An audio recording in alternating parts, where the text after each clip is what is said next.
Olá pessoal, essa é a nossa videoaula 1 do curso de Promoção de Competências Infocomunicacionais.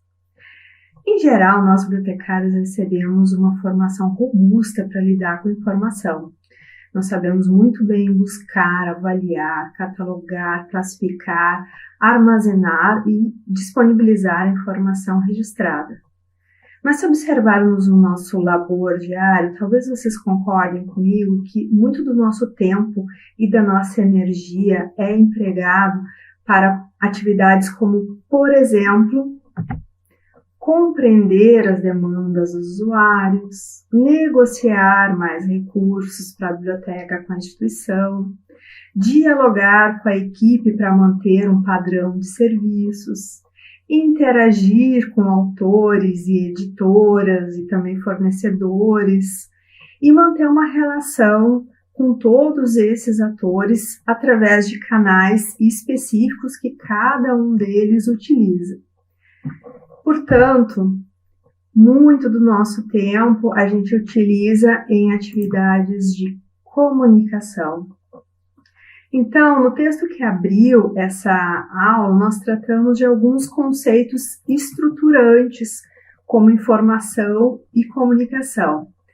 Nessa videoaula, a gente vai focar nessa questão da comunicação, que não é tão abordada, então, na nossa formação. E vamos tratar de comunicação de uma maneira aplicada.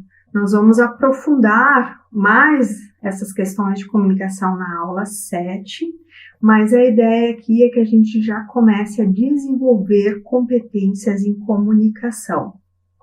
Então, aí vão algumas dicas. Primeiro, ouça o interlocutor. É muito comum o nosso interagente nem terminar a sua colocação, a sua frase, e a gente já está com uma resposta na ponta da língua, não é verdade? É evidente que a gente não escutou de verdade, né? Escutar de verdade é ouvir, é entender, é considerar a posição do outro. Como diz o nosso querido autor Rubem Alves, o ato de ouvir exige humildade de quem ouve. Para se ouvir de verdade, isto é, para nos colocarmos dentro do mundo do outro, é preciso colocar entre parênteses, ainda que provisoriamente, as nossas opiniões. Então, ouça, compreenda, tenha empatia com as pessoas. A segunda dica é considere a realidade ou contexto no qual a comunicação se realiza. Aqui também a gente vai aproveitar uma citação do professor Dominique Volton, quando ele diz que comunicar não é apenas produzir e distribuir informação. É também ser sensível às condições nas quais o receptor a recebe, e aí ele aceita ou recusa, ele remodela, em função das suas escolhas filosóficas, políticas, culturais, que podem ser muito diferentes das nossas. Então, a comunicação, ela coloca a questão do receptor. Terceira dica, adeque a linguagem. É preciso utilizar a linguagem do público com o qual a gente quer interagir. Se o meu público é juvenil, provavelmente não vai funcionar, né? Uma linguagem muito formal.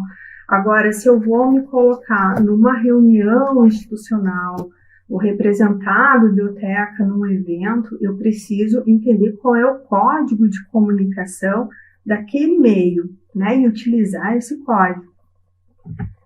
Quarta dica, considere a forma de apresentação da mensagem. É uma exposição verbal numa reunião? É um evento? Eu preciso, por exemplo, estar atenta, né, aos meus gestos, porque vocês sabem que o corpo fala, tem um livro ótimo sobre isso. Ou se trata de uma comunicação formal, então eu vou precisar utilizar um ofício com uma formatação correta, com uma linguagem correta. E, gente, toda vez que escrevermos uma mensagem, um e-mail, um WhatsApp, por favor, revisem antes de enviar, para evitar um destinatário equivocado e para evitar erros de português, certo? Um erro de português acaba com o argumento numa comunicação formal. Ninguém considera a tua mensagem como um todo. Ah, é só um erro de português. Sim, mas a mensagem como um todo é desconsiderada. Então, revisar a mensagem sempre. E a última dica, escolha um canal adequado. A gente, por exemplo, hoje vive num momento de proliferação de mídias sociais, né? Tem vários canais disponíveis e para alguns públicos a gente precisa de fato considerar esses canais, eles são imprescindíveis. Agora, no outro extremo, por exemplo, se eu vou fazer a mediação da informação com uma colônia de pescadores onde não há acesso à internet, eu preciso entender quais canais funcionam com este público. Porque com a internet, sem internet, vamos combinar que todo mundo é um grande consumidor de informação e vai ter acesso, vai procurar acesso de alguma maneira.